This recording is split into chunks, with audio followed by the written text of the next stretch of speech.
right, good day to you. My name is Fred Oakman, and as always with me today is Mr. Jake Peters. We are PS. This is Awesome, a PlayStation podcast, and this is episode 263, and this is a show where we share our feelings about the current state of PlayStation. So, before we get on with the show, I want to invite you all to subscribe to this channel on YouTube, youtube.com/PS This Is Awesome, or subscribe to the podcast on your preferred streaming platform. Wherever you're hearing this, just subscribe, share the link, all that good stuff. If you want to make fun of our trophy lists on the PlayStation Network, we are openly advertising our PSNs. I am Anchorless_81, and Mr. Jake Peters is at JakeSaw01. If you want to request us as a friend, make sure you indicate that you listen to the podcast. As always, you can write the show at psthisisawesome@gmail.com, and most importantly, don't forget to share the show with friends, leave comments, and rate this as you see fit. Get us in that algorithm. And as a final reminder, this is a video podcast. You can watch us on YouTube. Make sure you're tuned into that if you'd rather just see us talk about video games. I get it. You know, we're handsome gentlemen. You want to see our faces. It is what it is. Our burden to bear. But for new and or long-time listeners, we have a Patreon. Can actually support our show for $1 a month. It's cheap. It's very, very, very cost efficient, probably for most people. You don't get a lot out of it. The tier's called the one and only $1 Club. I'm the greatest salesman ever. Here, just give us $1. We won't give you anything. It's not really that way, because we do give you a free vinyl die-cut sticker that says PS This Is Awesome on there, and it's shaped like your favorite controller. And it's your way of telling the world that you like us and that you listen to our show. And it helps us. That $1 a month helps so much. And we also give you a shout out on our show if you want to do that. And sometimes you get early episodes on the Patreon feed. So you do that sometimes. I just said do. Patreon.com/PS This Is Awesome is where you find it. With that out of the way, Jacob, how are we doing today? I don't know. Fine. Good. I'm doing Jake today. It was like sunny out, which was nice, but it was still pretty cold. Yeah. So I took the dogs for a walk, which was kind of nice. And I don't know, I had a lot of work to do today, so I didn't really get to do anything all that fun. But all in all, it was fine. Finally got the Christmas decorations put away. So that was neat. We usually leave them up until the end of January, then we put them away. We're a couple weeks late this year, but oh well. Doesn't hurt anything. So be it. You know? Cool. Very good. Very good. I just got back from an outing with some work friends. It's been nice. Usually don't do that kind of thing. I had an invite to a secret club, and we went and we had a couple wine slushies. I'm back. And oh, I've got news. Not the best news, but news. We did not get accepted into the CYBERPUNK DLC. So this little version of Jackie stays with this guy. I get to keep him. So I made a promise that at the point, if I got into the CYBERPUNK video game with our music track, any active patrons would be put into a raffle and someone would get. I was so sure in the back of my mind that we had a shot at this, and I do think we had a shot, but there were 8,000 submissions apparently, between 7,000 and 8,000, and the way that we've approached the song, my lyrics are actually very difficult to understand because I'm screaming, but they are cyberpunk, 100% through and through cyberpunk lyrics. So as a treat for the listeners, as promised, the song will go on the end of the show today. So I told the listeners that we would make it available when we were allowed to, and that's a little treat today. So you guys stay tuned through this entire show, or just fast forward and make sure you listen to that song because it's badass. It starts off a little rough. The more I listen to it, the intro is a little rushed feeling or rough, but you know what? By the time it's over, you're like, holy shit, that's actually pretty rad. I think we did a great job. You guys can leave comments in the show and let us know if you think it was a good attempt. I think it was a great attempt, personally. But I'm open to all criticism. That's one thing I've learned to be open to is criticism, being a musician. And back in the day, you know, Jake, we had our CDs distributed by Sony, and they were in stores. And we got a lot of criticism. Some great, some not so good, and some just terrible. You know, some mediocre. I'm okay with that. That's how you grow as an artist. So that will be on at the end. It's under the fake name, the pseudonym, Dead Maker, I believe. No, Dead Taker. Dead Taker is the name of our fake band. And the song is called I'm Not Your Good Time Brain Dance. So that will be on at the end of the show. So enjoy, listeners. My treat to you. But I concede we did not get it. I am curious to hear the winners of the contest, though. I'm curious to hear what is on Growl FM on the DLC. And I will have my own opinions whether I think they are earned or not. And we'll leave it at that. So we'll see. I wonder if they're going for a certain vibe. We don't know. They didn't really specify on the contest. So we went with like a refused heavy metal sound. And I don't know. We didn't hear anything. And then they posted the winners and that was it. We weren't on there. So there you go, folks. The news is out. We didn't make it. But with that out of the way, Jake, how about we talk about some PlayStation games that we're playing? Why don't you take the lead here? Nothing new. I'm still playing through Mass Effect 3. I'm really ready to be done with it. Not because it's a bad game. I just really want to play Hogwarts Legacy. So, and I cannot, two like sort of larger RPG kind of games, like I can't dual wield those.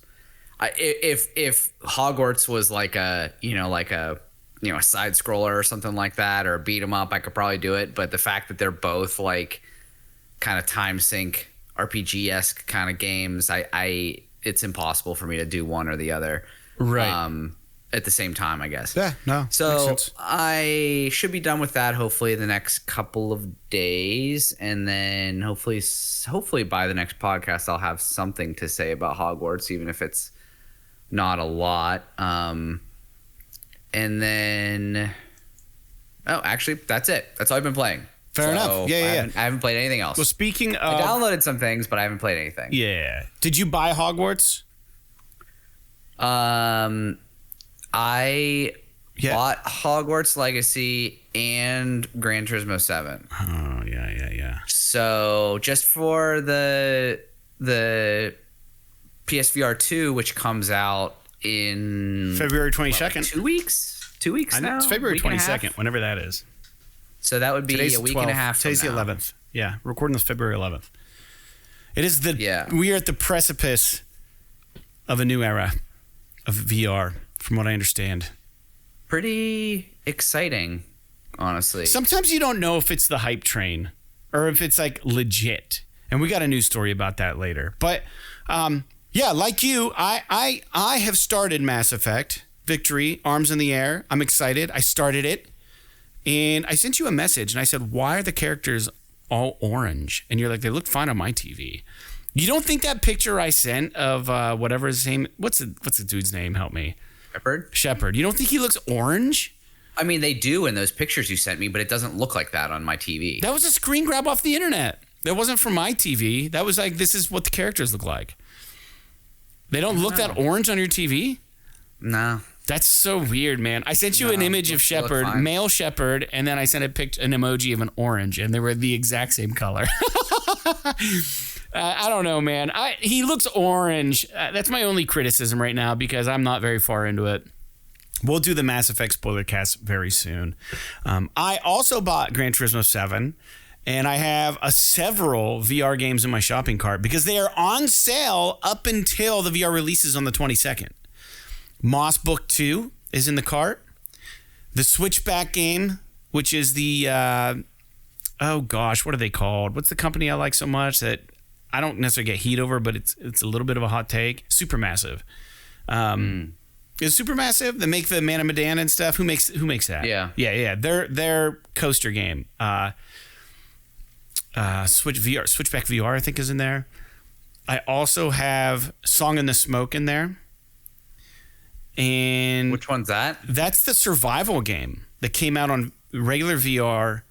And it came out on PC VR, but they've remade it for VR2, and it's just a survival game. where animals. It's almost like Don't Starve, but in VR, and it's 3D, and you are the character. It looks fucking rad. I think it has quite a big following on Steam. What's it called again? Song in the Smoke. And that's in my cart. I'll tell you what is not in my cart. Horizon Call of the Wild. That's a full-on $60 game. Some of these other VR titles are a little cheaper. I don't have the cash for that. I don't know if it's a tech demo. It feels to me at this point that it's a tech demo. From the reviews and stuff that I've seen, a little bit of combat. Oh, you fight a watcher. It's amazing how big they are. It looks awesome. I'm not trying to be diminutive about it. I just think that I'm not ready to pay $60 for something that I don't know how long it takes to get through, and something that I'm not sure if there's even a story in this. I don't think it's like a half-like Alex situation where it's like, 14-hour VR experience that you play a character and you're going through this long, crazy story. I think it's like, oh, here, you can paint with paints. And it's like, oh, here, you can have an interaction with a watcher. Oh, you can be on this boat and watch the pterodactyls fly by. Oh, you can do this. I don't think there's much else to it. Like, that's all they've shown. They haven't shown any consistent thing going on. Like, any characters talking to one another, or like, they showed screen grabs. I'm not sure I know what Call of the Wild is. I think it's a VR experience in the world of Horizon, which sounds amazing. But I mean, they definitely showed like some platforming where you're climbing stuff. I haven't seen and that. all that, and you're like climbing ropes. Is there a story? I assume so. I have a hard time believing that this is just like a glorified tech demo. If it's like their flagship game for it, it's probably more. It's probably a lot more than that. Yeah. But I'm with you. I mean, I need to wait until it comes out and see what people think of it before I buy it. Not because I don't want to support the unit or whatever, just because I need to be like sold on something like that. A lot of the stuff that I've liked to play on VR has been a little bit more of the smaller arcadey stuff. Mm-hmm. It's hard for me to spend. Now, maybe this one will be different, but it's hard for me to spend a ton of time in VR. So I want to see what it looks like. That Song on the Smoke game seems a little interesting. I don't know if it's something that I would necessarily pick up, but I guess it was a PS4 game, and they're remastering it for PS5, which is or PSVR 2. Yeah, it looks good. Which is cool. It looks really cool. Yeah, it looks just kind of like a survival-y kind of game. I think that in VR would be really. It would take it to a new level. A survival game in VR. Like, you'd have to actually go search for shit and look for shit and like find shit and build campfires and like build like a hut and like sleep in it and like go seek your shelter in the rain and stuff. I think it would be fucking dope, dude. Honestly.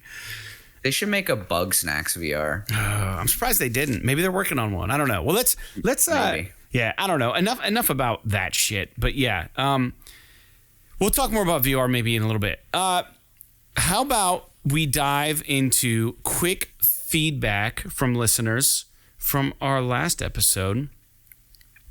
And Played by Ken writes in. He says, great thoughts on the VR games, guys. I was having the same thought as Jake. Something like Rock Band or Rocksmith, where you can play in front of an audience, big or small, would be amazing and fun. Maybe working your way up from pub gigs to stadium concerts, some sort of like simulator. I added the simulator part. He writes, ... And then Fred said, Twisted Metal VR, and I thought, fuck yes, I want that. Smiley face, laughing face, whatever. He said, great stuff again, guys. Thanks for another episode. You're welcome, Played by Ken. Thanks for writing in. Yeah, Twisted Metal VR just makes so much sense to me in VR. I don't know. But Rock Band shit would be awesome too. They do have a drum game. They have a game where you play drums, but unfortunately, if you're a real drummer, you're not going to find like a kick pedal peripheral. So instead of using your two hands like you would want to use, you use hand, kick, snare, and you're just doing it like this. So it's like Rock Band. So there is a game where you play drums like that, but you might as well just fucking be Beat Saber at that point. I don't know. But I want a kick pedal. I want a peripheral that's a kick pedal. It'd be cool if you could get like a third VR Sense controller and like wrap it around your foot and just like move it like a kick drum. Dude, because I air drum with a kick pedal all the time, and it would be so cool to have that. Just play the fucking shit. It'd be really cool. Anyways, I don't know. Yeah, thanks for writing in, Play by Ken. And then I wanted to cover, we might have had another comment also. If I'm missing it, I apologize. I tried to find it. I think there might have been another one about our last episode. I'm not even going to go there right now because I don't remember what it was. It was positive, but like I mentioned, it was about this. It was about the shorts, right? So yeah, that's what it was. So somebody did write in and they said that the shorts are not like bombarding their YouTube when we post those. So thank you for letting us know. And just as a reminder, we are posting shorts now on YouTube. I try to do them once a day. I haven't been super consistent with it, but I'm just trying 15-second clips, 60-second clips, up to 60 seconds of us just talking about shit. And just a quick recap on some of the responses I've gotten, just so the listeners can be brought into this. We've had a lot of responses to our shorts videos with comments on YouTube, mainly from folks who may or may not be following the show. But people love the idea of the Punisher somehow appearing in the Wolverine game. So they liked that. That was from last episode. I did a little clip about that and how it's possible. And people knew exactly what I was talking about. People were writing, oh yeah, when Frank fucking blows Wolverine's face off or something. And I'm like, yeah, exactly. So people know that there is a tie-in with the Punisher with Wolverine. They have a story arc and it would be cool. I don't know that Sony's going to purchase or acquire that they'd have to get the license probably to use the Punisher shit. I don't know if it'd be worth it for a side character or what they've agreed to. But yeah, I mean, it would be nice to see. And then people don't seem to forgive CD Projekt Red so easily. I quoted Jake on a short where he's just like, okay, so you fucking give us something or you don't give it to us. And then, and then people bitch and whine and then you give it to them. You give them something you're going to give them anyways. And then you just win over the crowd and everybody forgives you. And then my contention, my rebuttal to that was that, you know what? I do forgive CD Projekt Red. I'm not going to forget it. But the audience says, fuck no. They screwed up Cyberpunk. We don't forgive them, and we're not going to forget it for the most part. Someone was like ripped into Cyberpunk saying how the game was trash, the side missions weren't even relevant, and yada, yada, yada. They had a lot of opinions about it. I actually liked Cyberpunk 2077, but so there's that with the Cyberpunk CD Projekt Red conversation. And additionally, a quick tack on about PlayStation State of Plays.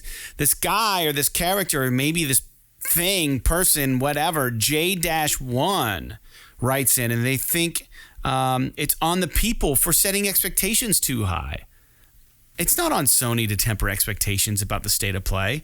Jake, you had a suggestion many episodes back that they should advertise their state of plays as possibly like a bronze state of play or like a fucking, whatever, gold state of play or platinum state of play, depending on how equivalent to get her excited, to have us temper our, and they're like, no, man, fuck that. It's on the players to temper expectations. Sony doesn't need to come out here and spoon feed us what they're going to tell us. Now, here's the other thing, I think that they should, at the very least, give you an idea of what the fuck they're going to talk about. Right. Like, if it's like, because like, just straight up state of play can be anything from like, here's 5 hole-in-the-wall indie games that 98% of players are probably not going to care that much about. Yeah. And the same exact headline can come up for State of Play, and it could be like them fucking announcing the next Last of Us game. Like literally, both of those things are under the same banner. Yeah. So we have a new game from Team Tecmo coming up. And then, like, the very next thing is like, oh, here's the first footage of Factions. And you're like, I'm okay. I'm okay with people getting excited whenever they hear State of Play. But I agree with this person in saying that you need to understand what the State of Play is. Yeah. And you can have expectations, but understand that it could be something completely different than what you think.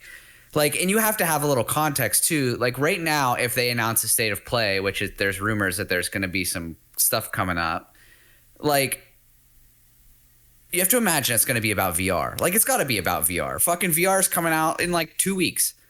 So if they're going to do a State of Play either right around when the VR is coming out, it's probably going to be about VR. you know, if there's the it's thing up is that to the audience to really just kind of piece the puzzle together. But I mean, I think what you're saying is true, and I think that is your stance, and that's always been your stance.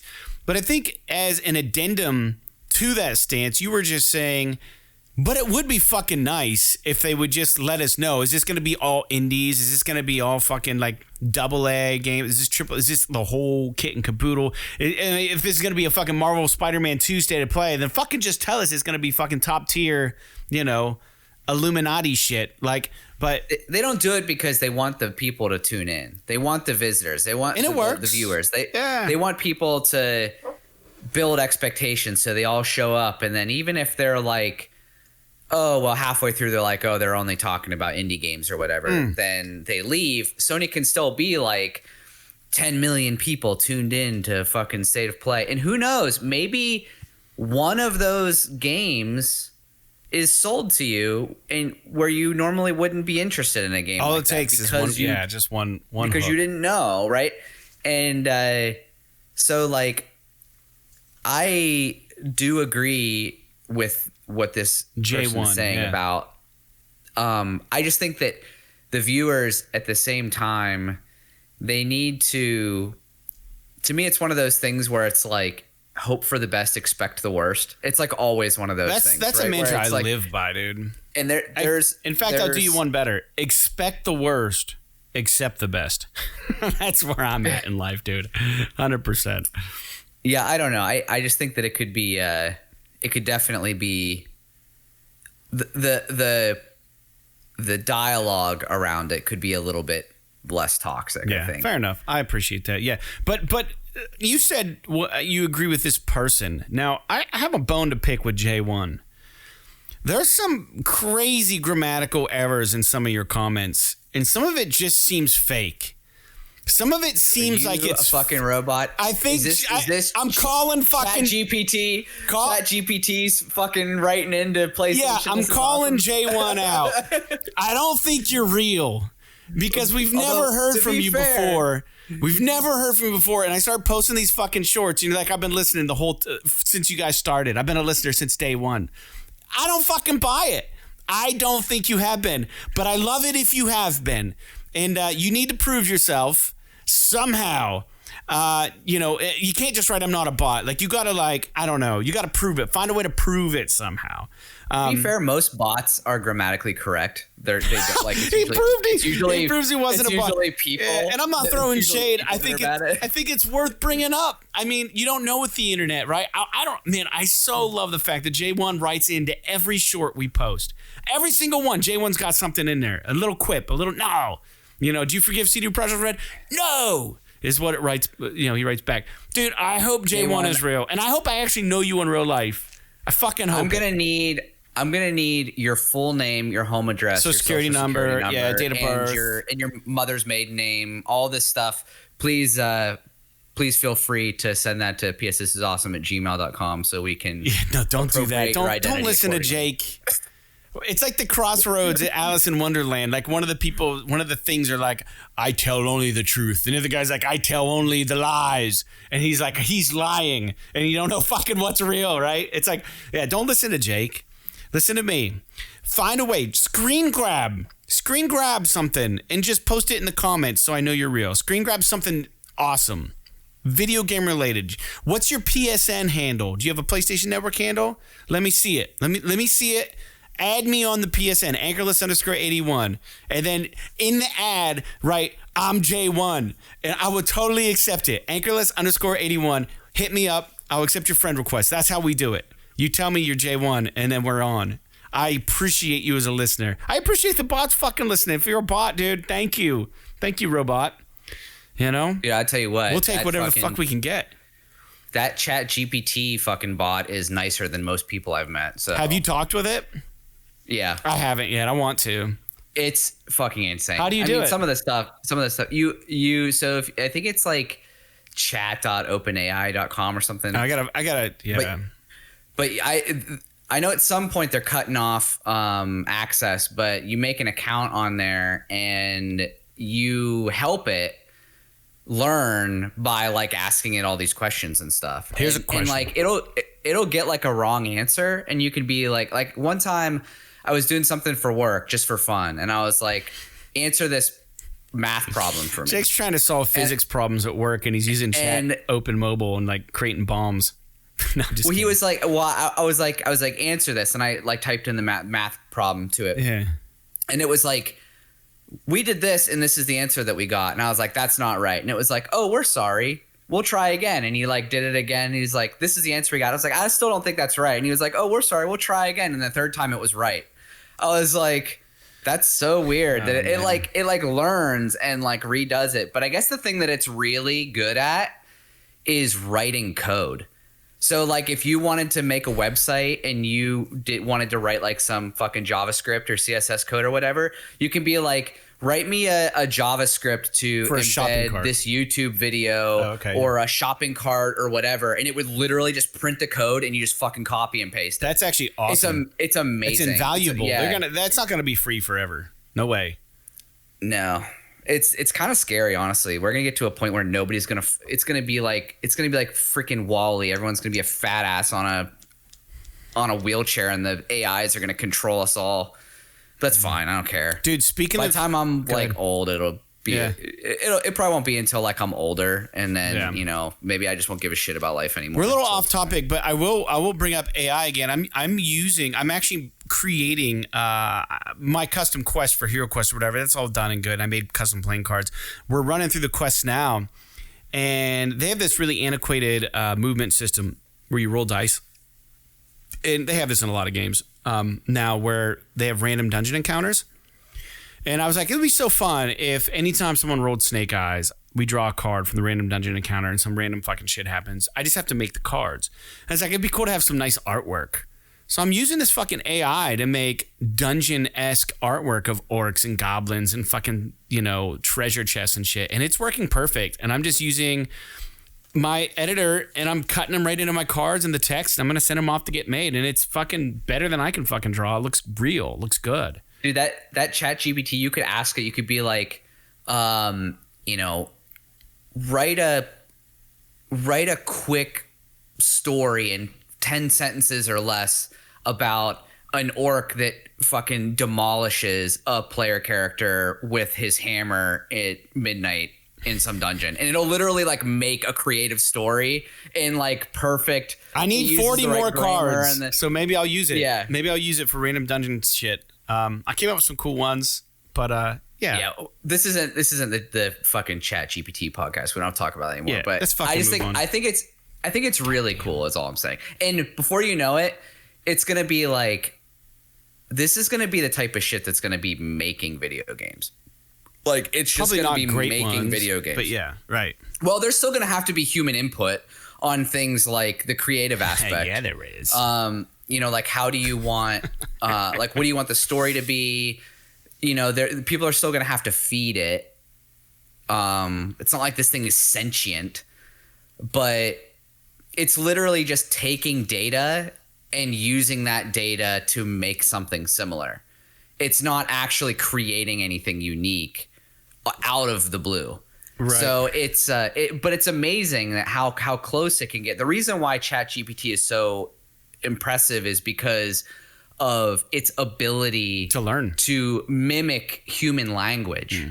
When you talk to it and you ask it to tell you a story and stuff, it is really impressive. Like it talks like a person.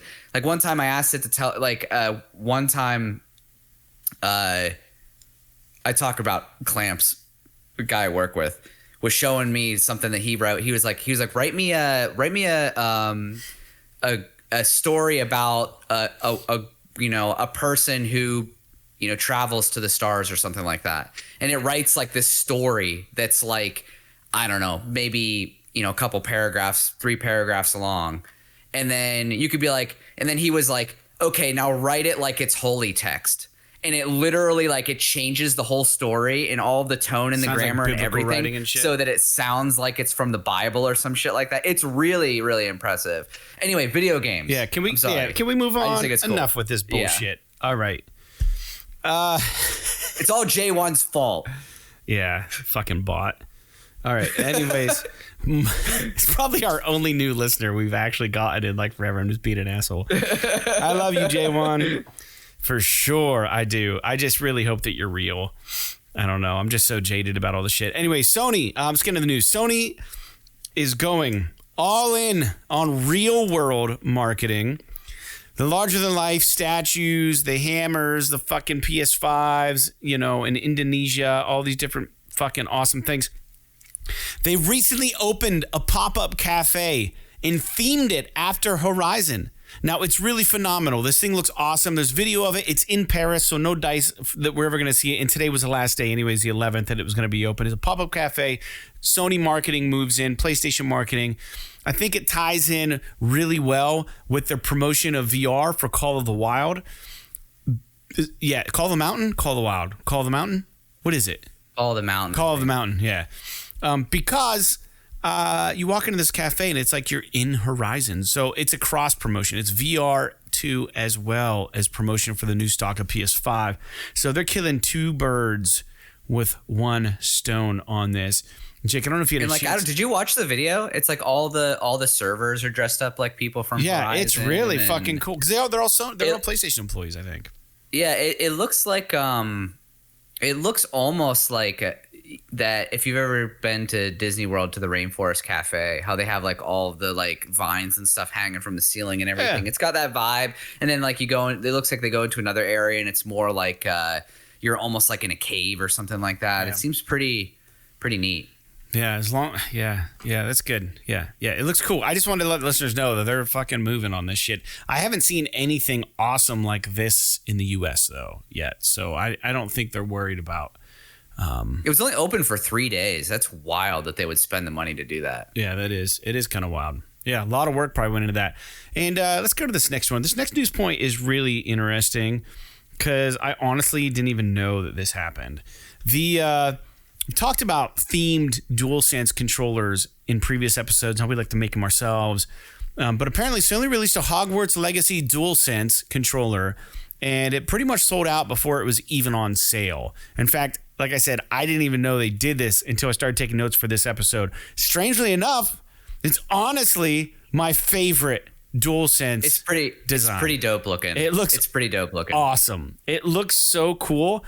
It has like this whimsical kind of spell looking shit in gold on a dark controller, but like it's on like the I don't want to say I guess it's the grips, you would call it the grips, and then it like kind of cuts up through where the buttons are on the right side, the cross square, whatever. It cuts up through there and disappears, and then it shows up on the touchpad, and then the touchpad has this awesome design in gold of like Hogwarts, of like the entire campus, and like the swirl goes around. It looks awesome. Check it out. I do wonder, like that design that's on the grip section of the controller, like how long does that shit last? Do you feel it? Is it beveled? Well, I don't know if it's like painted on or how, like if it's a decal of some kind, but I wonder if it's one of those things where it would just wear off after a period of time. If you're playing Resident Evil, it might, because you'd be sweating, be all nervous and shit. If you're playing Hogwarts, it's probably going to be there forever. No, I'm kidding. You never know. No, that's a good point. Yeah, just hands. Oils in your hands. Like I'm notorious for like just having like a bad, I don't know if it's pH levels or what in my body, but I rust guitar strings really, really fast. And I have acidic skin oils, I guess. I don't know. Everybody's different. But yeah, so yeah, good question. I wonder how long that would last. But it doesn't matter because we're not going to get one. And our listeners, unless you already got one, you're probably not going to get one either. So this was limited edition, and it was gone before it was out. And this doesn't need to be bookmarked on the YouTube channel. But Jake, I was thinking that because in 2 weeks, the PSVR is going to be out. We need to do an episode about the launch titles for PSVR 2. And I mean, just a regular episode, just our weekly podcast, just to give the VR 2 a proper send off, manifest some positive energy because we both went in on this, and maybe just have a PSVR 2 conversation as well as the regular news, but maybe make that like the focal point of one of our upcoming podcasts before it releases. Are you down for that? Mm-hmm. All right, cool. Sorry. So the next point of news, we were talking briefly about State of Plays earlier on the show because it was brought up on our shorts. And it's important to have this discussion now. There are rumors that Sony has 2 State of Plays to showcase the PS5 very soon. Now, the rumor originates from Jeff Grubb. I can't remember who he is or what his importance is in the world. He's some sort of leaker. He's somebody. He always leaks good information. I don't know what his title is or what he fucking does, but he's someone. And he's a guy. He makes news stuff. He's this dude that just like knows shit and stuff. So listen up. He thinks, or has at least speculated, the first of the State of Plays will be smaller, and the second will be a huge summer broadcast. And at this point, the speculation is that it's inevitable with Spider-Man 2 and the new Final Fantasy game coming. We're going to get a State of Play on those, and that might be the summer broadcast. But I'm guessing the smaller one will probably be a PSVR 2 related one, and maybe some other bullshit. But just, I can feel it now, Jake. Think about this. And when I was writing the notes, I wrote this up. The sun is coming back out more routinely. It's warming up. It smells like spring. You're doing your spring cleaning. Sony announces a massive State of Play to show us what they've been cooking up. And then they surprise everybody with Half-Life Alyx. I'd shit my pants. That's exactly what I said. That's what I might shit and piss my pants at the same time. That's the only thing I want. Throw up out of a VR State of Play. I think you're right. I mean, it almost has to be this first one has to be like VR focused or maybe indie focused or something like that. And then the summer one is almost certainly going to be around Spider-Man and what was the other one you were saying? Half-Life Alyx, possibly. I mean, that's the perfect storm. Well, I meant like you said the summer game. Like a big summer blowout. Just all the shit they got coming down the pipeline. A big broadcast. So yeah, that could be when they talk about factions. Maybe even some of these. Maybe the teased next Uncharted title that we talked about last week in that live action. I'm not sure it's even happening, but yeah, maybe. Yeah. You never know. I mean, I could go for another Uncharted game right now. Fuck yeah, dude. It's lighthearted. It's what I want. It's what I want in life right now. It's been a while since Uncharted 4 came out. I thought that I wanted what was the Lost Legacy? I wanted Lost Legacy to be good, but it wasn't bad. It was good, but it just didn't do it for me. There was just a lot about it that was just kind of like meh. But I don't know. I'd love to see what they got next in that universe. And Spider-Man obviously is going to be amazing. We don't have to worry about that being good. It's made by Insomniac. Yeah. And, Final Fantasy 16 was the other one that you mentioned. That's probably going to be pretty good too. Yeah. So I'm looking forward to it. I'm looking forward to these showcases just to see more and more of what they got going on. I mean, it seems like they've, they're not going to E3. Nintendo's not going to E3. Not even Microsoft is going to E3 this year. Sony's a fucking trailblazer, dude. They did it first. Everybody's just kind of doing their own shit. Yeah. And I think these digital showcases are going to be kind of the future, which is a little bit of a bummer. But there was something nice about being able to just get all of your big banger news points out in like 1 2-hour showcase. You know what I mean? As opposed to like not knowing when shit's going to happen. And then like you get like, I think this is another reason why people are so kind of shitty about State of Plays is because the way that it used to be was just that you knew when it was happening every year. They schedule it well in advance, right? They don't just fucking drop it. If it's like they're going to have their bangers at E3. And if what you're excited for doesn't constitute as quite as much of a banger, maybe it would be at Gamescom or something like that. Or if you're a JRPG fan, maybe it would be a Tokyo Game Show. Right. But there's like 3 events the entire year where people are like, where they're really throwing shit out there. But now it's like you never know. You have no idea. Nobody knows when anything's getting announced. And so I think that's part of what people's frustrations is. But it is nice to see that they are. I guess these are rumors, so we don't know this for sure. But you would have to imagine that they've got to start talking, because after Spider-Man, there's like, we don't know anything about first party at all. Right. Yeah. They haven't even officially announced factions yet. So like what's coming out? Like, what is Sony making? I mean, I guess technically we know about Wolverine, but that's like, that's, I guess, a year away. And both of those games are Insomniac. Yeah. So. And this is a big issue right now that I've seen online, just scrubbing the forums and looking on Reddit, is like, yeah, PSVR 2 might be fucking dope, but what fucking game is worth buying that for right now? Like, there's not enough big enough game selection. I mean, dude, and this will maybe show up in our next podcast when we talk about VR 2, but they have like over 30 launch titles for this fucking unit. I think it's awesome, but where's the big fucking one? Where's the one? Is it Horizon? Is it Gran Turismo, which they dropped out of nowhere? Or is it something we don't know about yet? I mean, dude, it's weird. It's the only bundle they have is the Horizon one. So yeah, it'd be nice if they announced some more titles.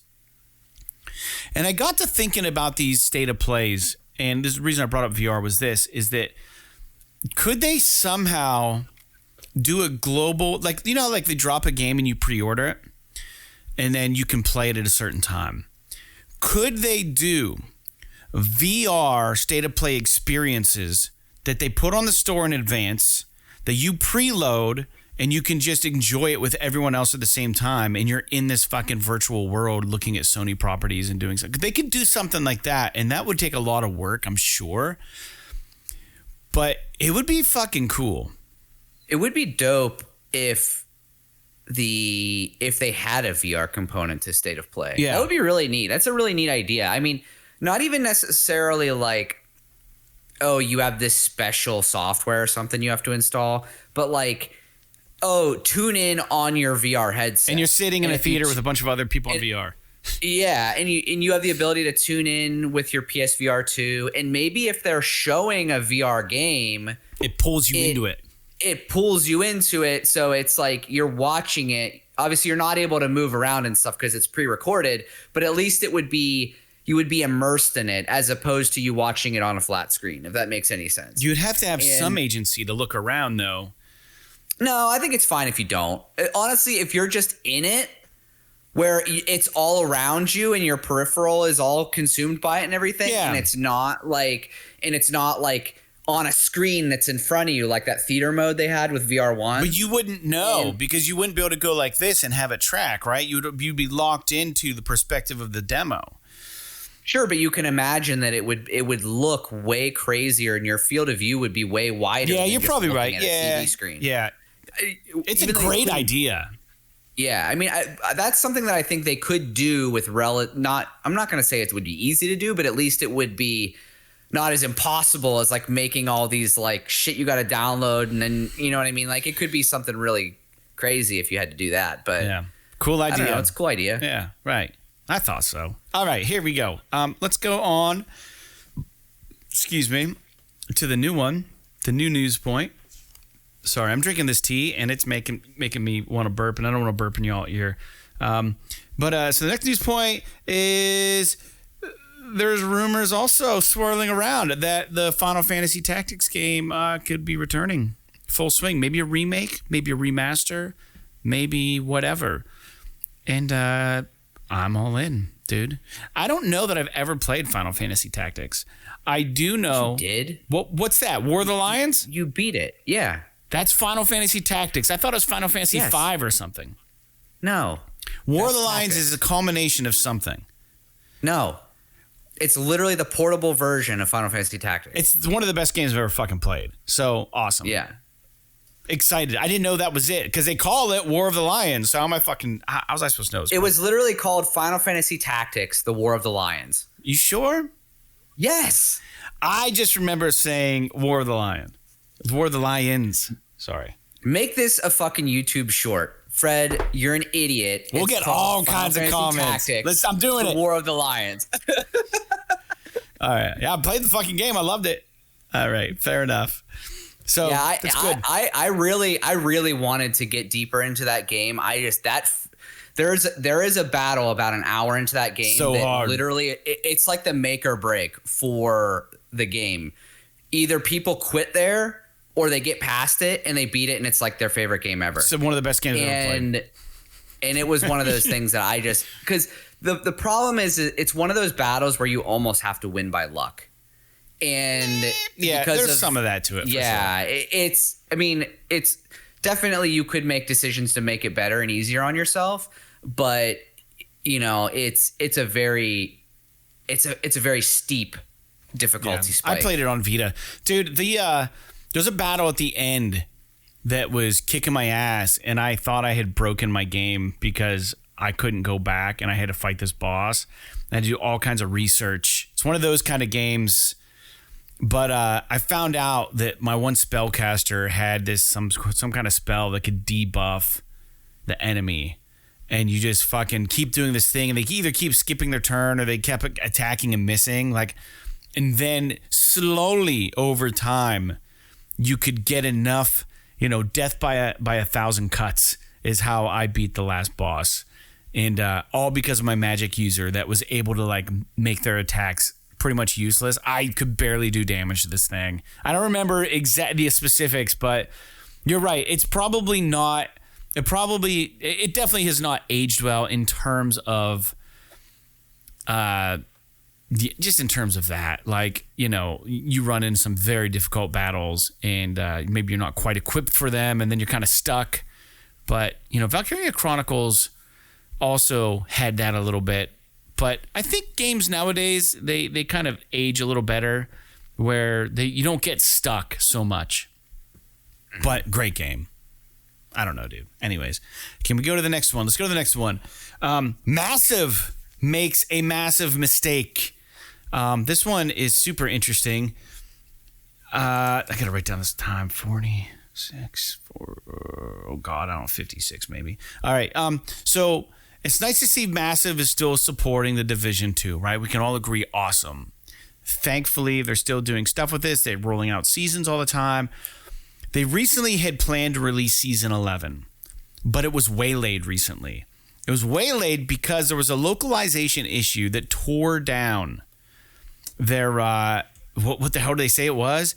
It was, I don't know, some sort of server shit. The server side updates, their generation system was fucked up.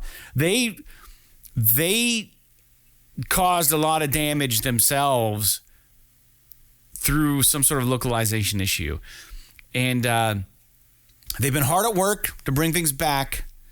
And they've been keeping the users updated via tweets. But unfortunately, the internet is not very forgiving or understanding, and Massive is getting ripped to shreds on their tweet. So fuck you, internet, very much for being assholes when a company tries to admit that they've done wrong and try to fix it. Should this have happened? No, fuck no. But these games, games that just keep running like this, man, you fucking do one thing, man, you could really fuck shit up. You'd think they have some sort of backup in place, though, but who knows how it works, man. I'll read their message because this is huge news. I'll read this message, and Jake, you can chime in. It says, "Dear agents, last week we shared news that the season would be delayed due to a localization issue. This past Saturday, in the process of creating the update, which would resolve the issue, we encountered an error that brought down the build generation system for the Division 2. As a result, we cannot update the game until this system has been rebuilt. In the past, when the season was delayed, we extended the previous season's activities. Unfortunately, this is not possible in the current situation, as we are unable to make server or client-side updates until the build generation system is restored. We're working to resolve the situation as quickly as possible. We've made good progress over the last 96 hours and have been able to restore critical aspects of the system, and we'll share the timeline for resolution when available. We deeply appreciate your understanding and patience, and we'll share our in-game compensation plan details soon. Our next update will be provided tomorrow to the Division 2 development team." They fuck shit up, and they can't even update the game. They can't do anything to the game. It's just in a stuck world state now. Damn. Yeah, 96 hours they've been trying to fix this, and I'm guessing the whole fucking team at Massive is trying to work on this right now. So it's fucked. Jake, anything on this? No, I mean, it's really unfortunate when something like this happens because people really, really don't give a shit about your problems. It sucks. Like they're just like, probably what happened is that some guy, clicked a 1 when he shouldn't have clicked a 0 and fucking wiped out a bunch of shit that he shouldn't have on accident. Or thought he was in test mode, like the debug mode, or like some sort of like, I don't know, demo version of the game, but he was in the real thing and fucking clicked a button he shouldn't have. Yeah, and it's really a bummer. It's a bummer for everybody. But I feel bad for Massive because the Division, even though I'm not going to say it's like the most popular game in the space right now, the whole shared world shooter live service genre, or if you want to call it, it's one of the better ones. I agree, dude. I love the Division. Love it. 1 and 2. I think if people should be yelling at Massive, it should be about how fucking terrible the UI is in that game, not about this mistake that some poor person made. Dude, if the UI was the UI is dumb, but when you start playing some of those really high tier worlds, they need to be dumb or else you'll just get trounced. You'll get trounced even harder. Like some of those worlds are so impossible to stay alive in, even when you're decked the fuck out. That's their model though, is like dumb AI, make it easy. No, I'm talking about the user interface. Oh, I thought you said AI. You said UI. No, the UI, that like the inventory, like the screens and all that, they're fucking impossible to use. I haven't been in there in a while, but yeah, I agree. It was tough. It's one of those. They just made a form over function decision that I thought was a little bit crappy, but that's neither here nor there. I still think it's a great game. It's fun to play. Even by yourself, it's a really nice. A really nice time. So graphics I hope they recover from this. Mm-hmm. I hope that everything goes well because I don't know. I know that they're not the ones making Heartland. Yeah, they are not the ones that are making Redfall. What Heartland? Heartland. But yeah, it's supposed to be. What's their next game? They're working on the Avatar game, I think. Yeah, right? I don't know. That might be Massive. Yeah, might be. So, I don't know. Ease up. Unless they literally stole your money, like give these people a couple days to fix their mistake. And they even said they're going to share in-game compensation for this. So, yeah. Like just fucking lay off for a minute, please. Be an adult. Yeah, it's not the fucking PSN hack from 2011, bro. It's not like this thing's going to be down for a month and a half. It'll probably be down for a couple days. You'll get your fucking Division soon. Yeah, here's your fucking solid gold, bandana that you get for free because you were trying to log in during the outage. Dude, people just like to bitch and whine, dude. That's all. I'm sorry. I'm on a fucking. I was gonna say I'm on a sawhorse. I'm on a fucking what's it called? I'm on a sawhorse. I'm on a pedestal. I don't know why. I don't know. You should write a high song horse. called I think might have been. I'm up on my. I'm high on horse. a sawhorse. I'm on a sawhorse. Well, I was out in the shop the other day. Yeah, no. All right. I don't know, man. Let's move forward. Atomic Heart. This game keeps making our news also because it's coming out soon and it looks cool. They finally released the time to beat this game. To complete the campaign, there's a nice gameplay video. I didn't watch it, but I read an article about it and they said to complete this campaign will take 20 to 25 hours. So, someone's going to speed run it in 30 minutes. But a completionist playthrough requires 35 to 40 hours. That seems a little on the long side from what I expected for this game. I expected 12 to 15 maybe. But 20 to 25. It's maybe just a smidge long in the tooth but we don't know a lot about the gameplay. Like what's the loop like? Is there a lot of like character progression in it? You know what I mean? Is the story kind of branching and shit? Is there side quests? If that's the case, then I suppose I could see this being a thing, right? But I don't know, man. I'll be honest with you. I paid $70 for the Callisto Protocol, and the fact that that game only took me like 11 hours to beat was fucking worth $70. If that makes any sense. Like, I know that sounds insane to the average person, but like Mass Effect 3, I'm still not, I beat this game before, and I'm still not sure how much time I have left in the game, and I'm 36 hours into it. So I'm just going to jump right into fucking Hogwarts Legacy, which is going to be another 30 some hour game. And I get that we're, everybody's, wants to, everybody's paying the money. They want to have more gameplay.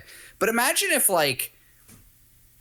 they made a game and it only took them 2 years to make or 3 years to make. And maybe they charge you $50 for it, but the game's only 10 hours long. Like that, to me, that sounds awesome. But that's another tangent that we don't need to go down. But yeah, this game looks great. I'm probably going to try it when it comes out.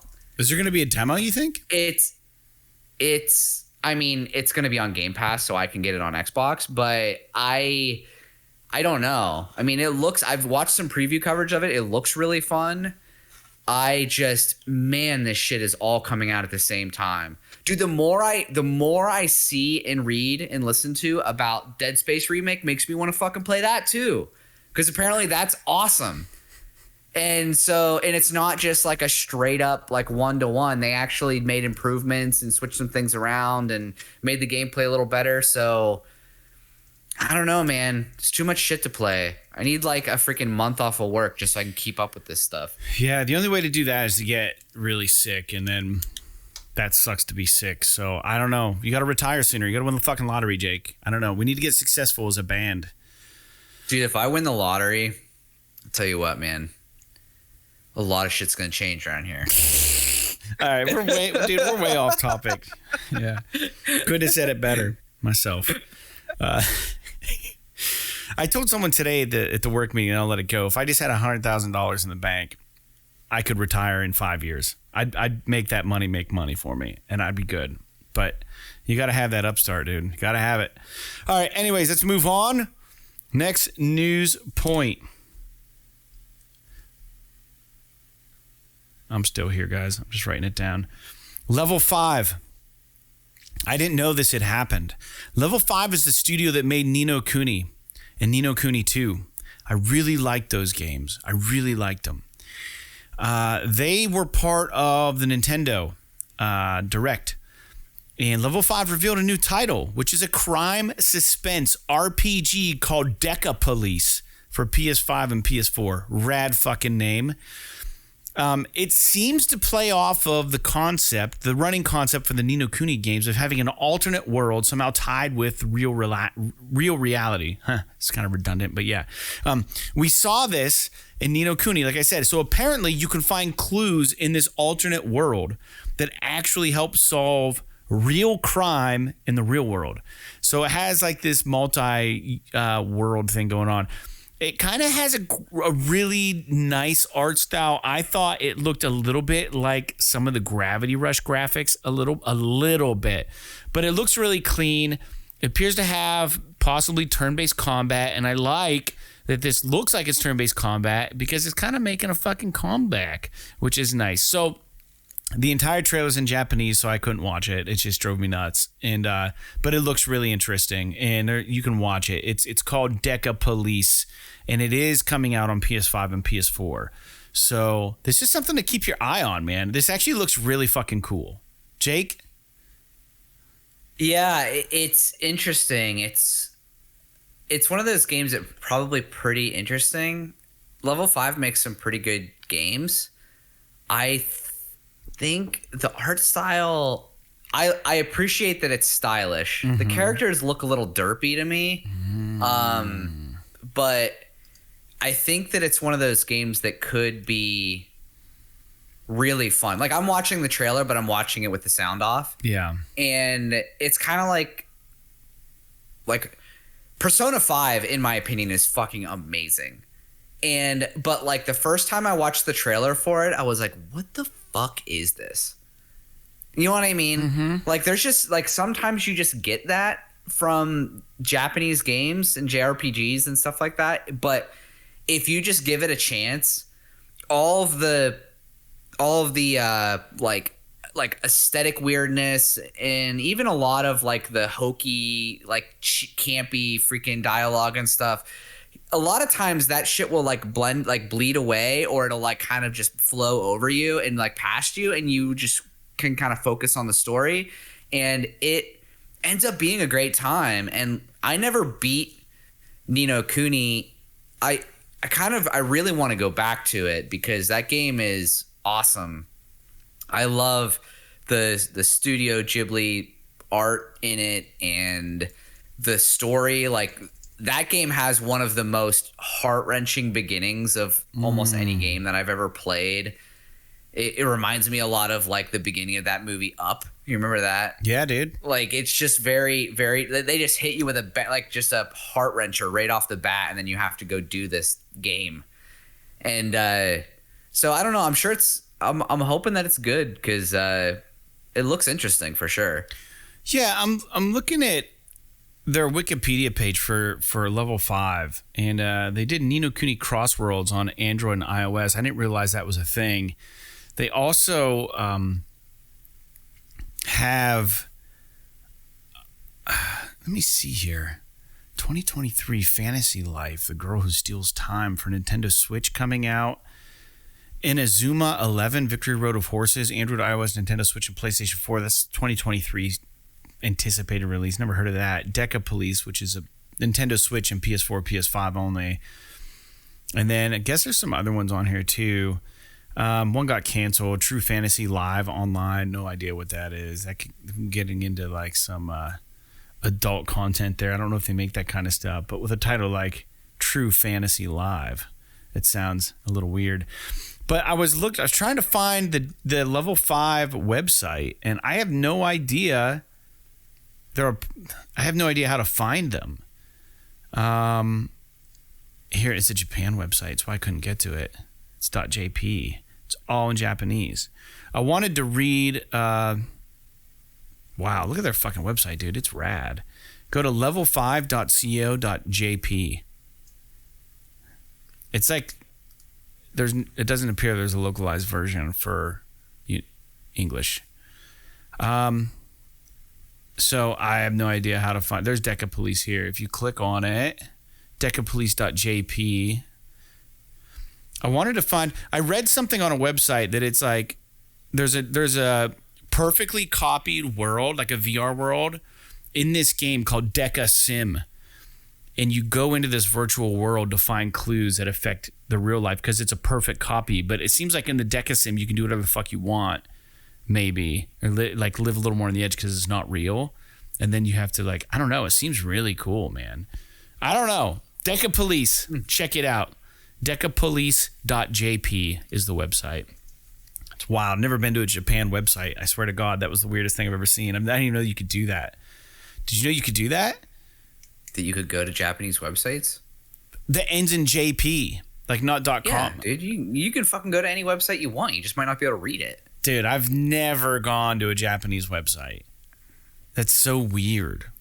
I don't know. My mind's a little blown right now. I've never had the reason to, you know? I've gone to sites that are probably owned by Japan companies that are localized for the U.S. I have like an alternate.com that you go to and it's like, okay, we're a Japanese company. Here's all our info.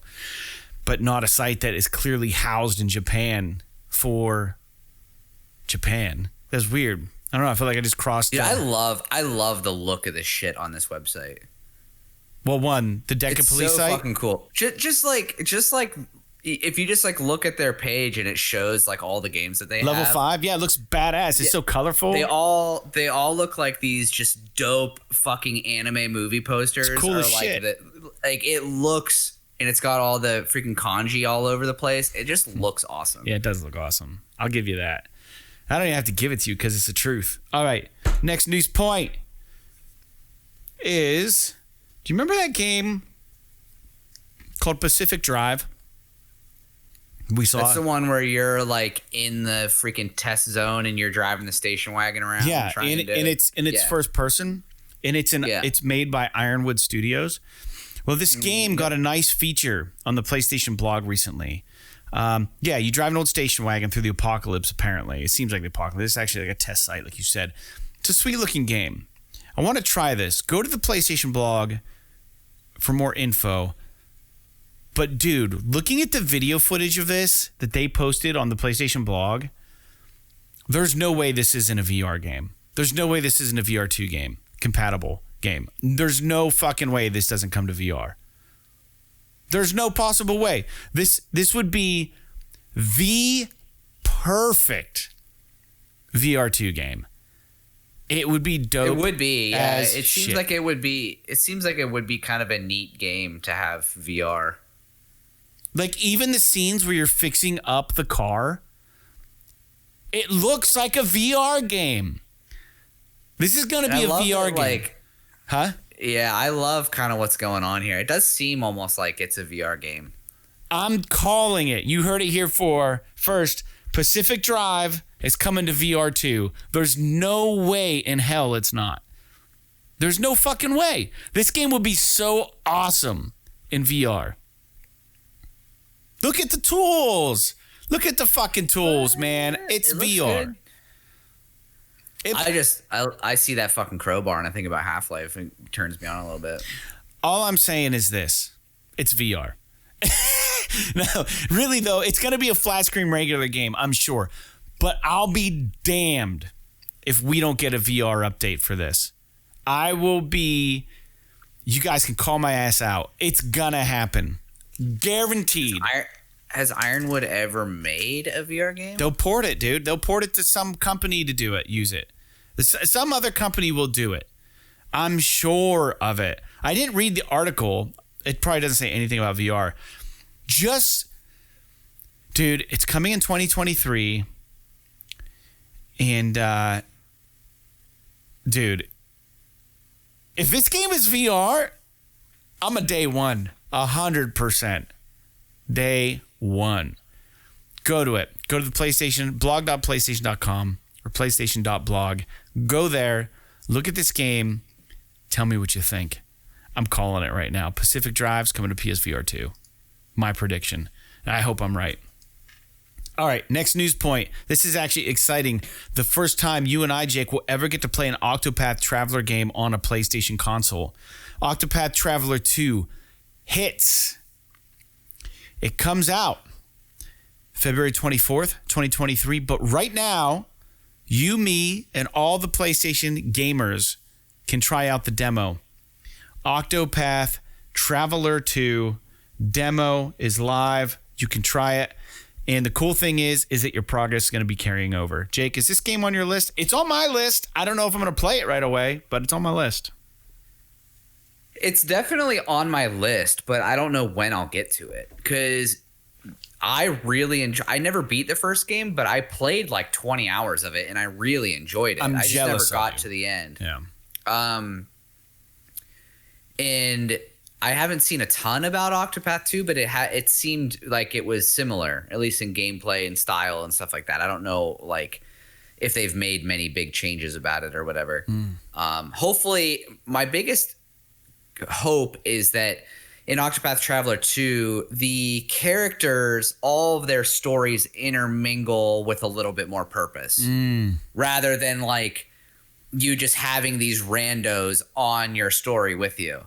Like every character has their own individual arc and they just so happen to have all these randos along while they're doing their thing. Right. And so like I hope that in this game they all kind of make a little bit more sense story-wise why they're all together and all that kind of stuff. I agree. But other than that, I mean, and even if it's not and it's the same that the other game was, it's still going to be amazing. So they could literally just be like the same fucking game but a new map and new stories and it would be awesome. Cool. Very good. The game was just really fun to play. So I am excited for it. Comes out at the fucking worst time, so I'm not going to play it right away. But it's like literally, you know, a couple days after Atomic Heart and PSVR 2. Not to mention everything else that's coming out. You've got Hogwarts and fucking VR, years of VR 2. Yeah. You know, Dead Space. You've got, I think in a month or so, we've got freaking Resident Evil 4 remake comes out. Yeah. Like all this other stuff. So, but I just, I just hope that this doesn't get lost in the weeds, is all I'm saying. These kind of games tend to have legs that some of these other games don't have, right? Like these kind of when I say these kind of RPG-ish style games tend to weather the storm much better than like Resident Evil remake or like a fucking Dead Space remake or like even like Hogwarts, right? Like I feel like these games will always be on somebody's fucking want list. Yeah, I just worry that without having a little bit of breathing room, not a ton of people that really want it are gonna be there when it's full price. Yeah. You know what I mean? Like, I want it, if it had a little more breathing room and there were fewer games around it, the people that are excited for it are much more likely to come in and pay full price for it right when it launches, as opposed to being like, okay, well, I do really want to play it, but right now I'm in the middle of fucking A, B, C, D, E, F, G, and by the time they get through G and they go to buy the game, it's half off. I don't know if this is the kind of game that's going to go on sale, man. I don't know. I don't think they need to put it on sale. I don't know what it's going to cost. Yeah, who knows what it's going to cost. I'm guessing it's probably going to be like a $30 or $40 game. I'm guessing. I don't know, though. Yeah, dude, who knows? I have no clue. I have no idea anything about it. But the demo's out, so you can try it and save your progress. And then when you get the real thing on the 24th, you can just pick up where you left off. Easy peasy. Making it easy for you kids. All right. There was a PSN licensing issue that I wasn't aware of. But what was happening was there was some sort of license issue that kept users from playing games that they've already purchased that were in their library, digital games. But Sony apparently fixed it. The messages that gamers were getting read, quote, can't use content, can't connect to the server to verify your license. Wait a while and try again, end quote. Are you or were you affected by this? I'd like to know. It didn't happen to me. And I guess even though Sony said it's fixed, users are still reporting they're having this error with some games. So I don't know what that means. Jake, did you have this issue? You've only been playing Mass Effect, so no. No, I haven't seen anything, to be honest with you. It's really weird. I don't know. This is the problem with digital, probably. You know, we love digital, but this shit can happen. It can be a breakdown in the system. Next news point. Could very well be. Yeah. Bramble, the Mountain King, is coming out April 27th. It's going to hit PS5 and PS4. And this is the game that I never knew I wanted to play. It looks amazing. I had never heard of it. You play this young kid. You go on a quest. You save your quest to save your sister, who is like kidnapped by like Wilderland creatures. And there's trolls, gnomes, and all kinds of spooky folklore shit in this game. It's third person. The art style looks amazing. This game looks fucking rad. Bramble, the Mountain King. It looks awesome. I don't know why I've never heard of this. I don't know what it's available on. I'm going to look real quick. I didn't get enough time to do all the research I wanted, but check that game out, listeners. It looks weird. It looks awesome. It's on Switch right now. It's got a 5 out of 5. 96% of Google users like it. Bramble the Mountain King is a grim adventure set in the world inspired by dark Nordic fables. Explore the beautiful yet dangerous and twisted land of Bramble in your endeavor to rescue your sister, traverse a wondrous landscape, and survive deadly encounters with Bramble's many hideous creatures. It looks awesome. That's on Steam. And that kid looks fucking horrifying. Yeah, dude. Looks awesome. They show like at the very end of the trailer, the announcement trailer, they show his face, and he looks like a fucking potato head psychopath. Yeah. I mean, generally the game looks kind of neat. There's buzz, but there's no fucking score on this yet. Maybe it doesn't release yet. I figured it was already out. I don't know, dude. Couldn't tell you. Anyways, looks awesome. Here's a game you never knew you wanted to play. Try to do that once in a while for you guys. Now, NACON, N-A-C-O-N, is a studio behind Gollum, the Lord of the Rings Gollum game. They're also working on a RoboCop game, amongst others. They've announced a live stream March 9th, 2023. This is kind of wild. I forgot that this Gollum game was even in the works. Just completely over my head at this point. Just blew right by me. This may be interesting. Daedalic is also helping develop the Gollum game, but this looks kind of exciting. On their announcement for this live stream, there's some heroes. It looked like they could be from Hero Quest on the thing. NACON, NACON, live stream. Let me see. NACON Connect, official live stream YouTube. I don't know where I saw this. It was Push Square somewhere, but it looked awesome. They have a little announcement thing. The graphic had a game that looked interesting to me that I have no idea what it was. It looked like a wizard and a fucking warrior and shit. It looked cool. Jake, you looking for it? I can't find it. I don't know where it's at. No, you don't. No, I don't really know. You don't even care. This is kind of a weird thing. I mean, I don't really care about any of these games. I mean, maybe the RoboCop game will be cool, but the Gollum game doesn't really look all that interesting to me. Really? Yeah. All right. Like, what the fuck? I mean, you play as Gollum. What do you do? Just kind of flop around, eat dead fish, and like steal people's rings? No, you try to protect the ring, dude. You get attacked. People are trying to take the ring from you. My precious. So.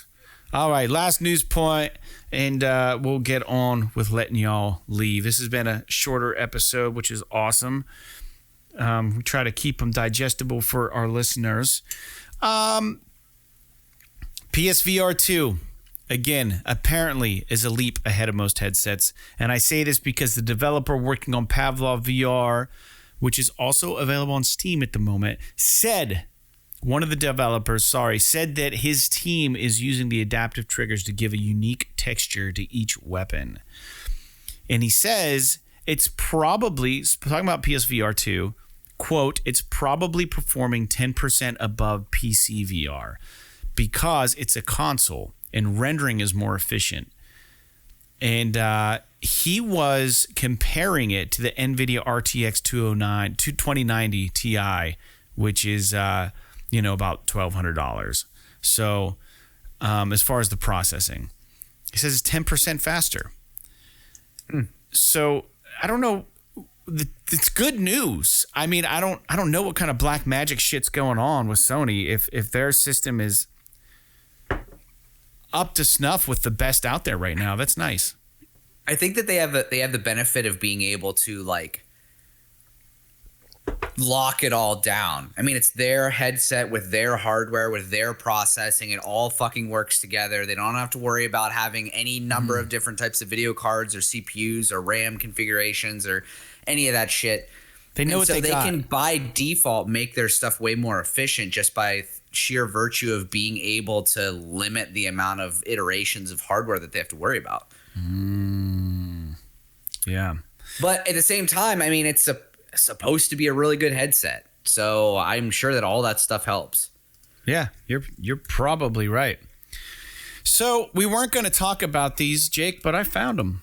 I found the new games coming up this week. We like to do this on every show. We'll blow through it real quick.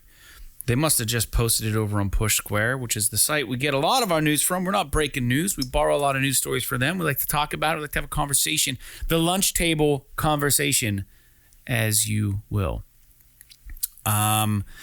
February 14th, Journey to the Savage Planet, Employee of the Month Edition, PS5, Labyrinth of Galeria, The Moon Society, PS5, PS4, Souls of Chronos on PS5, 10 Dates on PS4, and Wanted Dead, PS5. February 15th, Cities Skylines Remastered on PS5. February 16th, Shadow Warrior 3 Definitive Edition, PS5, PS4. We're also getting Theatrhythm Final Bar Line on PS4. Fucking hate that word. It's made up. February 17th, Giganosaurus Dino Kart on PS4. Paw Patrol Mighty Pup Save Adventure Bay, PS5. Rooftop Renegade, PS4. Rise of Fox Hero, PS5, PS4. Tales of Symphonia Remastered, PS4. And Wild Hearts on PS5. Wild Hearts, I think, has a little bit of traction. Yeah, when the cops ever get called on me, I just want someone to say there's a rooftop renegade in the neighborhood. It's just me, just being a rooftop renegade, dude. I don't know what that means, but I'm all about it. Any of those games ring a bell for you, Jake? Nothing on that list is really doing it. Is that Wanted Dead game that game we talked about a while back? I was just thinking about that. Remember that awesome game we saw? Because that's based on like the fucking Wanted movie, right? Or maybe it was something before it was a movie. Wanted Dead is a new hybrid slasher shooter from the makers of Ninja Gaiden. This is the game. This is the fucking game. We saw a trailer for this game. We thought it would look awesome. It says, the game follows a week in the life of a zombie unit, an elite Hong Kong police squad on a mission to uncover a major corporate conspiracy. It's apparently coming out February 14th, man. I want to see more about this game. Yeah, this looks wild. This game looks awesome, actually. We saw the trailer very for this. Very stylish. Huh? Yeah, it looks very stylish. This was in like a state of play or something. Yeah. It looked really bizarre. It looks really cool. Go to wanteddeadgame.com. I'm into it. I'm about Wanted Dead. If I were to pick one, it would be this game. Wanted Dead, on their tagline Tuesday or something. On the website says Wanted Dead is what happens when Ninja Gaiden meets Cyberpunk. Plays a member of the zombie unit, an elite Hong Kong police squad out to uncover a major corporate conspiracy. Key features: hack and slash melee combat, third-person shooter, over 50 brutal finishing moves, cyberpunk mix of advanced weaponry and low-tech 90s retro, gripping storyline, truly hardcore experience, and beat 'em up the old school way. Sounds fucking dope. I hope this game is good because the fucking trailers look awesome. Yeah, discover Vivian's adventure. It looks so cool. Then they have this thing called Vivian's Late Night Chow. And it's like this TV episode that was promoting the game or something. And it's like discover Vivian's adventures before becoming a gunsmith. So this is apparently the main character before she turned into this. Well, maybe the gunsmith. I don't know. I guess she's a gunsmith in the game. But she looks like this fucking home cook and had like a TV series or something. Then the zombie apocalypse it's happens. like live action. It's fucking cool. Dude, it looks so good. This game looks awesome. I hope it's good. Yeah. I hope it comes out and people love it. It's probably going to flop. It's not great timing. Hogwarts just came out. It looks good. Check this game out. Wanted Dead. This is appealing to a different audience, but yeah. Looks cool. Looks really cool, dude. I hope it's rad. Damn it. That's on my wish list now. All right. Well, ladies and germs, this sums up the podcast. Episode 263 of PS. This is awesome. I hope you enjoyed Jake and I talking about PlayStation and our opinions of the current shit that's going on with the whole kit and caboodle. And we talked about the new games coming out this week.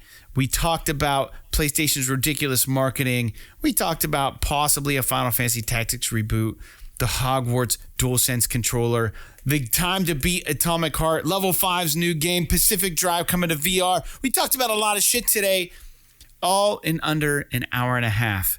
So if you like this podcast, again, please head over to our Patreon. Throw $1 our way every month. Patreon.com/PS. This is awesome. Subscribe to YouTube, and thank you so much for being a part of today's show. And we will be back next Monday. And don't forget to tune in Monday late night or Tuesday morning to listen to our PS This is the Last of Us conversations. I have not yet caught up with the show, so I'll be watching that tomorrow. And Jake will be having our conversation Monday night. And you haven't watched episode 5 yet? No. Don't say anything. But fucking terrible. Fuck you. All right, and I'm excited for talking about that. So anyways, that's it for the show. Jake, do you have anything you'd like to say to the listeners before we sign out? Did you see that SNL skit with the Mario Pascal? SNL skit? Yeah. The Mario Kart one? Yeah. It's fucking funny, man. It's just so like they make a Mario Kart in the theme of The Last of Us. Pedro Pascal's Mario, dude. Yeah. Yeah, it's so fucking funny. I saw this meme. I'm not like Go ahead. I saw a meme, and it was two comic panels. The first comic panel, no, there was three. There was Pedro Pascal walking with a flashlight in like a dark room. Second panel is him looking back over his shoulder down at the ground. Third panel is just Toad. He's looking down at Toad. It's so fucking funny. It's a fungus, get it? All right, anyways, dude, I don't know. He is a fungus. Yeah. Are you you good? You good for today? Yeah, I'm good. All right, let's do this. I'm gonna probably I don't know, go to bed or something. Don't do that. Yeah, you got. I don't care anymore about staying awake late on the weekend. Dude. Yeah. Well, I'm gonna see you in the morning. We're gonna jam tomorrow morning, 10:30 a.m. I can't wait. Yeah, you guys need to subscribe to our Patreon so I can fucking afford gas to start going to practice again, because I live forever away from Fred's house. Yeah. Well, fucking pick up your groceries at Giant Eagle when you're in town, and fuck Giant Eagle. First of all, go to Tops. Go to Tops then. Fuck Tops. Fuck them all. Don't go to Walmart. I grow my own shit. I'm just kidding. I don't do any of that. But no, I have a beef with Giant Eagle. So really, yeah, fair enough. Not. I actually don't. I shouldn't have a beef with them anymore because they're not privately owned. They used to be privately owned. I don't know if you knew this, but now they're corporate. I used to have a beef with the original owners. Of the Meadville Giant Eagle. Yeah, they fired you, didn't they, back in the day? They did. Did they really? They did actually. I didn't know that. That's fucking hilarious. Yeah. For something that I should not have been fired for. Yeah. But that may be a little bit of spilt milk going on, but it's. I love the idea of you working at Giant Eagle, by the way. That makes me happy. Did I work there when your brother worked there? I don't remember that at all. I knew that Seth don't remember your brother No, I knew there? he worked there. Speaking of Seth, I'm trying to get him on the Hogwarts. Whatever episode you start playing it, he's been playing the shit out of that game.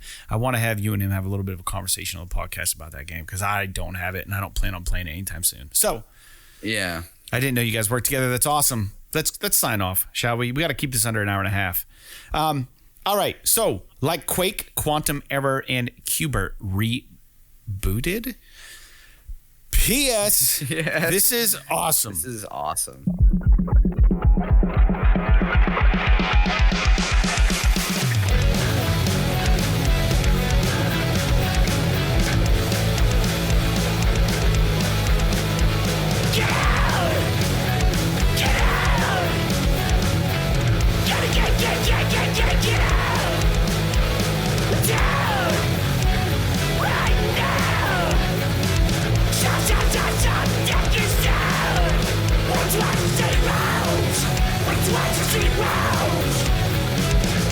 Can't